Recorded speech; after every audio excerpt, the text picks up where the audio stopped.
अस्सलाम वालेकुम everyone, welcome to the psychology lectures. I hope you all are doing fine.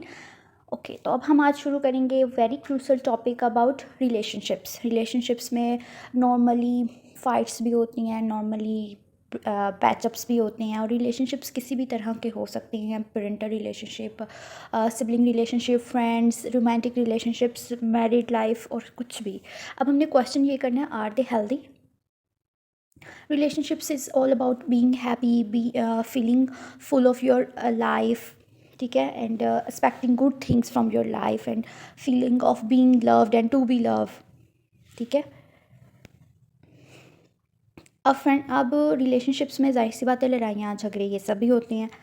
अब अगर वो लड़ाई झगड़े होने के बावजूद हम लोग उन रिलेशनशिप्स को कंटिन्यू करना चाह रही हैं और पैचअप्स भी हो जाते हैं और हमें अच्छा भी महसूस हो रहा है, let's ignore the those fighting phase and relive the patch up phase, ठीक है। लेकिन अगर आपको मुसलसल वो रिलेशनशिप्स जो उनसे हैं कोई फ़ायदा नहीं दे रहे और मुसलसल आपको लग रहा है आपकी ज़्यादा तबाह होती जा रही है उन रिलेशनशिप्स में, let's figure them out with 7 behaviours you shouldn't tolerate in a relationship and solve them and give a second opinion to those relationships. उन रिलेशनशिप्स के लिए हम दोबारा से एक बार सोचेंगे।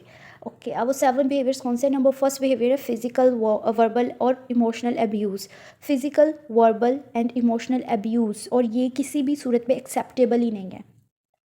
कोई भी शख्स अगर आपको physically hitting beating types behaviours आ जाते हैं, अगर ऐसा फिज़िकली एक रिलेशनशिप में सफ़र करे हो फिज़िकली, तो I think you shouldn't continue that relationship. और अगर आप वर्बली और इमोशनली अब्यूज़ हो रहे हो, वर्बली लाइक आपको आपकी प्राइवेट चीज़ों की वजह से टोंट्स किए जाते हैं, आपकी इमोशंस का ख्याल किए बगैर आपको बातें की जाती हैं, आपको वो करने के लिए मजबूर किया जाता है जो आप नहीं करना चाह रहे, या आपके ओपिनियंस को कोई वर्थ ही नहीं प्रोवाइड की जा रही, तो आई think so you should step out of those relationships.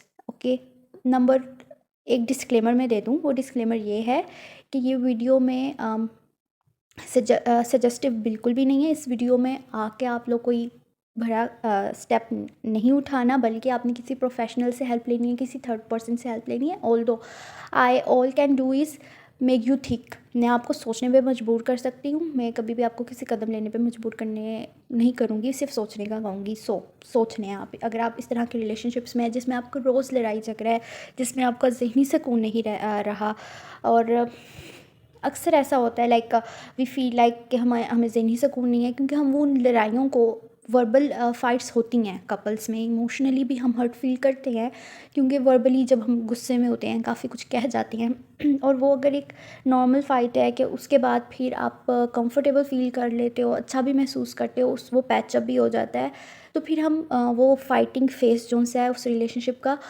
Rule out कर लेते हैं, निकाल देते हैं, and let's focus on the positive part of that relationship. लेकिन अगर आप मुसलसल ऐसे जा रहे हो कि आपको अपनी हिम्मत महसूस नहीं हो रही, अपने आप विक्टिमाइज़ करने लग गए हो, अपनी आपकी पर्सनैलिटी तबाह हो रही है, then you should get the professionals help और अ थर्ड पर्सन हेल्प, ठीक है। किसी प्रोफेशनल की, किसी काउंसलर की आप ज़रूर हेल्प लें इस सिलसिले में, ठीक है। जब अगर कोई आपके रिलेशनशिप्स को, आपके फर्दर मोर रिलेशनशिप्स को, आपकी लाइक्स डिसलाइक्स को वर्थ नहीं करता, I know we feel down, we feel dumb, victimized। okay, अब next point है they want to change you। if someone wants to change you like your facial expressions they don't like, आपके facial expressions नहीं पसंद, अगर आपके बोलने का तरीका नहीं किसी को पसंद, आप बहुत ऊंची बोलते हो, आपकी लुक्स नहीं पसंद, आपकी ड्रेसिंग सेंस नहीं पसंद, आपकी चॉइस नहीं पसंद कि आप कौन सी चॉइस कर रहे हो, किस तरह के कपड़े पहनने चाहिए, किस तरह के नहीं, अगर उनको वो चीज़ नहीं पसंद, अगर कोई आपको आपकी पर्सनैलिटी के साथ, आपकी ज़ात के साथ एक्सेप्ट नहीं करता और हमेशा आपको बदलने की कोशिश में लगा रहता है, तो आई थिंक सो कि हमारी सेल्फ़ इस्टीम बिल्कुल टुकड़ा टुकड़ा और रेशा रेशा हो जाती है, हम कुछ ज़्यादा ही डिपेंडेंट पर्सनैलिटी बन जाती हैं। फिर हमें होता है हम अपने आप को बदल भी लेते हैं कि कहीं हमें अकेला ना छोड़ दिया जाए, अकेला ना छोड़ दिया जाए, और वो एक न्यूरोटिक नीड हो जाती है हमारी, और हमें होता है कि हमने इसके लिए बहुत कुछ किया, लेकिन फिर अपना आप वर्थलेस महसूस होना शुरू हो जाता है। I don't know if any one feels the same as me, but मेरे लिए तो यही है कि हर किसी को आप सबसे पहले तो आपकी ज़ात आपके तौर पे ही कबूल करनी चाहिए। जब कोई आपको आप कैसे हो, क्यों हो के साथ कबूल कर लेगा, उसके बाद आई थिंक सो कि एक रिलेशनशिप में, एक ट्रस्ट में, एक सिंसेरिटी में इतनी ताकत होती है कि हम खुद ब खुद ऑटोमेटिकली अपने आप को चेंज कर लेते हैं। ऑटोमेटिकली हम अपने आप को चेंज कर लेते हैं अगले बंदे के कंफर्ट के अकॉर्डिंग, और अगला बंदा भी ऑटोमेटिकली हमारे कंफर्ट के अकॉर्डिंग चेंज होना शुरू हो जाता है। और फिर इस तरह हम एक दूसरे को कंफर्ट को वैल्यू करते हुए कुछ पॉजिटिव चेंजेस कर लेते हैं। इसको कहते हैं इश्क में रंग जाना। ओके, अब हम बात करते हैं, जैसे कि ये वाला हमने बात कर ली है कि अगर आपको कोई कॉम्प्लीमेंट दे, बीइंग यू, आपको कोई अपने जैसा अपना डुप्लीकेट बनाने की कोशिश ना करे, इट्स अ ग्रेट फीलिंग। अब नंबर 3 है ओवरली क्रिटिकल। अगर कोई आपके साथ कुछ ज़्यादा ही क्रिटिकल है, अगर कोई आपको आपकी हर बात के लिए टॉन्ट करता है, टोकता है, अगर कोई आपको हमेशा किसी ना किसी तरह एक फ़न तौर पे मजाक करता है, मतलब कि आपका मजाक उड़ा के कहते हैं इट्स फन, और कुछ ज़्यादा ही आपके साथ स्ट्रिक्ट होता है कि आपको एक सांस लेने की भी जगह महसूस नहीं हो रही, you couldn't find a room even to breathe, तो बहुत ज़्यादा लाइक आप ऊंची बोलते हो आस्ता बोलो, तेज़ बोलती हो आस्ता बोलो, लाइक और भी काफ़ी चीज़ें हो जाती हैं लाइक ओवरली क्रिटिकल। आप लोग भी मेरी हेल्प करें ना, कमेंट बॉक्स में मुझे एग्जांपल्स बताएं ताकि हम आपस में एक दूसरे के साथ एग्जांपल्स शेयर करें। मैं तो वीडियो के थ्रू कर लूँगी, आप लोग कहाँ पे करेंगे, आप लोग कमेंट बॉक्स में करें।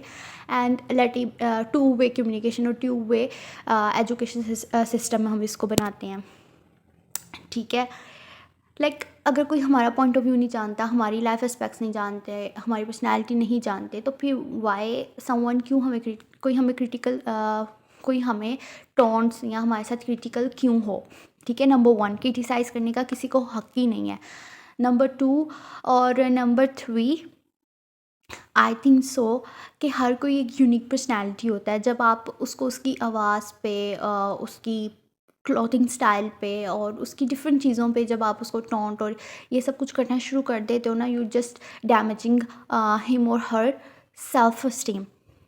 आप सिर्फ उसको तबाह कर रहे हो, आप उसको सुधार नहीं रहे। अगर आपने किसी को सुधारना होता है ना, आपको सबसे पहले उसके साथ एक अलायंस बिल्ड करनी होती है, एक सिंसेरिटी बिल्ड करनी होती है। उसके बाद फिर आप बहुत अच्छे तरीके से उसको उसको एक नेक्स्ट लेवल पे ले जाने के लिए उसकी हेल्प करते हो, जिसके साथ उसको प्रॉब्लम हो। आप उसकी प्रॉब्लम्स की सलूशन देने की कोशिश करते हो, ना कि अपनी प्रॉब्लम्स की सलूशन उसको देने की कोशिश करते हो।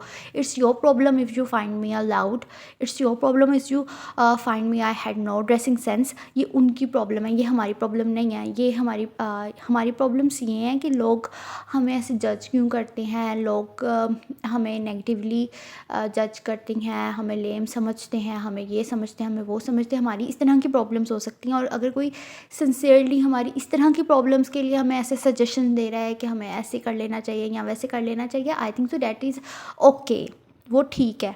लेकिन अगर कोई क्रिटिसाइज़ कर रहा है और मुसलसल क्रिटिसाइज़ कर रहा है, हमारा ओपिनियन लिए बगैर क्रिटिसाइज़ कर रहा है, then it's not okay and we should give a second opinion about this relationship. अब हम 4th पे आते हैं, crossing boundaries. If someone is crossing your boundaries, like if someone is taunting you 24/7, if someone is आपकी हर चीज़ पे रोक टोक करना, आपको ये महसूस होना लग जाए कि आपका बोलना जो सा वो फजूल है, या आप बोलते हो तो आप गलती करते हो, आपको बोलना नहीं आता, आपको बात करने का तरीका नहीं आता, ठीक।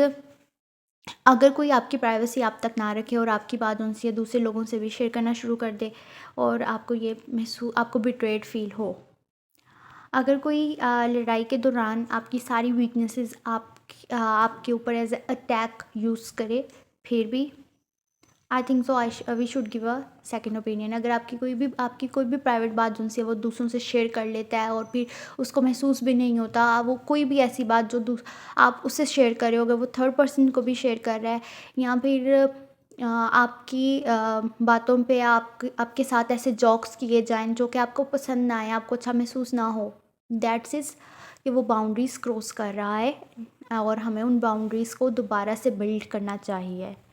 अब है गैस लाइटिंग।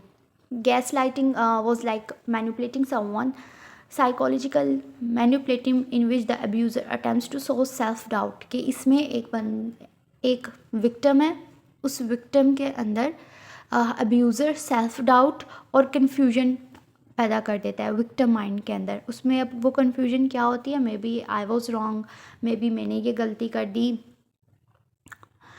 और मे बी ऐसा नहीं होना चाहिए था, कि उसने कोई बात की है, आप उसको याद करवा रहे हो, आपने ये बात की थी या नहीं, नहीं नहीं ऐसे नहीं हुआ था, ये तो ये हुआ था, ये तो ऐसे हुआ था, ये तो वैसे हुआ था, कि आपकी ही ज़ात को वो झुठलाना शुरू कर दे और आपको ही अपनी ज़ात जो सी है वो एक खोखली महसूस होना शुरू हो जाए। That is gaslighting. You are feeling that you are being too emotional, you are feeling that कि अच्छा मुझे कोई बातें याद नहीं रहती, अच्छा वो तो बस मजाक कर रहा था और मैंने कुछ ज़्यादा ही रिएक्शन दे दिया, नहीं नहीं मैं चीज़ों को बहुत नेगेटिव ले लेती हूँ, नहीं मुझे बातों की समझ नहीं आती, मुझे बात करने का तरीका नहीं आता, मुझे चलने का तरीका नहीं आता, मुझे बैठने का तरीका नहीं आता। अगर हम ऐसा महसूस करने लग जाएँ जिसमें सेल्फ़ डाउट और लो सेल्फ एस्टीम होना शुरू हो जाए, जिसमें हमें अपने ऊपर ही कोई यकीन ही ना रहे और हम बहुत ज़्यादा कन्फ्यूजन का शिकार होना शुरू हो जाए, that's is gaslighting. Lack of communication. Okay, lack of communication में भी ये हमारे पार्ट पे भी मिस्टेक हो सकती है, नेक्स्ट पर्सन के पार्ट पे भी मिस्टेक्स हो सकती हैं। Let's give it some idea. Okay, you did this that hurt me. अगर हम अगर हम if something is hurting us और हम बस मुंह बना के कहीं बैठ जाएं, उससे बात भी ना करें, उसको मौका भी ना दें, तो उसको कैसे पता चलेगा अच्छा हमें ये चीज़ जो सी वो डिस्टर्ब किया है या इस चीज़ ने हमें हर्ट किया है। तो इट्स असर्टिव वे कि अगर हमें कोई चीज़ गुस्सा दिला रही है, कोई चीज़ हर्ट कर रही है, कोई चीज़ हमें उदासी महसूस करवा रही है, तो हम बहुत अच्छे अंदाज में बहुत अच्छे तरीके से उनसे ये चीज़ रीज़न आउट करें, उनसे ये इस चीज़ के बारे में बात करें कि हमें ये ऐसा क्यों महसूस हो रहा है।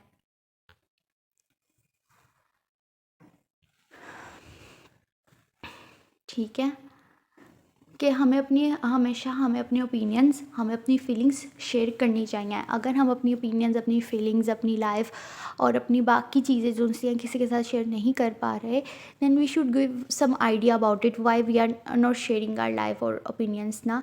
और अगर उसके बाद भी हमारे साथ कुछ ऐसा हो जाता है जो कि नहीं होना चाहिए, then consider it a lesson. लेकिन हमें अपनी फीलिंग्स को, अपने इमोशंस को ज़रूर शेयर करना चाहिए इन अ रिलेशनशिप। और रिलेशनशिप, सिबलिंग रिलेशनशिप, पेरेंटल, किसी भी टाइप का रिलेशनशिप हो सकता है, जैसे कि हमने स्टार्टिंग में डिस्कस किया था। This I did not ended up, कि अगर हमने अच्छे से बात की होती, या फिर अक्सर होता है मिसकम्युनिकेशन, ये भी चीज़ भी हो जाती है कि हम अगले की बात समझना ही नहीं चाह रहे, बस अपनी बात समझाना चाह रहे हैं। तो मैंने पहले भी इस बारे में एक टिप दी थी, लाइक कि लेट्स कि हम बीच में एक टाइम डिवाइड कर लें कि 5 मिनट आपने बोलना है, या 1 मिनट आपने बोलना है, या 2 मिनट आपने बोलना है, फिर 2 मिनट मेरे बोलने की बारी है, 3 मिनट आपने बोलना है, 3 मिनट मेरे बोलने की बारी है। या फिर एक पेज जिसमें हम, अगर हमने प्रॉब्लम सॉल्विंग की तरफ जाना है, तब हम एक लिस्ट बना लें अपनी प्रॉब्लम्स की, जो कि हम उसको समझाना चाह रहे हैं, उसको भी कहें कि वो अपनी प्रॉब्लम्स की लिस्ट बनाए जो वो हमें समझाना चाह रहा है। और उसके बाद एक एक पॉइंट कर करके, एक पॉइंट पहले वो उसको मौका दे दें या खुद मौका ले लें, और एक एक बारी बारी एक एक पॉइंट जो उनसे वो डिस्कस करते करते तो अपना कॉन्फ्लिक्ट रिजॉल्व कर लें। और ये कम्युनिकेशन गैप नेचुरल सी चीज़ है, किसी भी जगह, किसी भी वक्त, हर वक्त ही हर जगह होता है। रिलेशनशिप्स में भी जाहिर सी बात है होगा, लेकिन इसको कैसे ख़त्म करना है, इसको प्रॉब्लम सॉल्विंग के ज़रिए हमने कम्युनिकेशन गैप को ख़त्म करना है। ठीक है, ना कि रिश्ते को ख़त्म करना है। ठीक है, हमारा गोल होना चाहिए हम इन चीज़ों को ख़त्म करें, रिश्ते ख़त्म करना नहीं। और हमने प्रॉब्लम सॉल्विंग की तरफ जाना है। हम लोगों ने बस हमने बस रिश्ते ख़त्म करके दूर फेंक के अपने आप को विक्टिम बना के नहीं बैठ जाना, बल्कि हमने इन सब की प्रॉब्लम सॉल्विंग करनी है। ओके, नंबर 6 है manipulation and control. If you are feeling के हर कोई आपको मैनिपुलेट कर रहा है, tell to come to we can go all go, कि हम सब जा रहे हैं, तुम भी आ जाओ, और उसको भी हमारे साथ आना चाहिए। मतलब कि आपको हमेशा कोई ना कोई कंट्रोल करने की कोशिश कर रहा है, कोई मैनिपुलेट कर रहा है।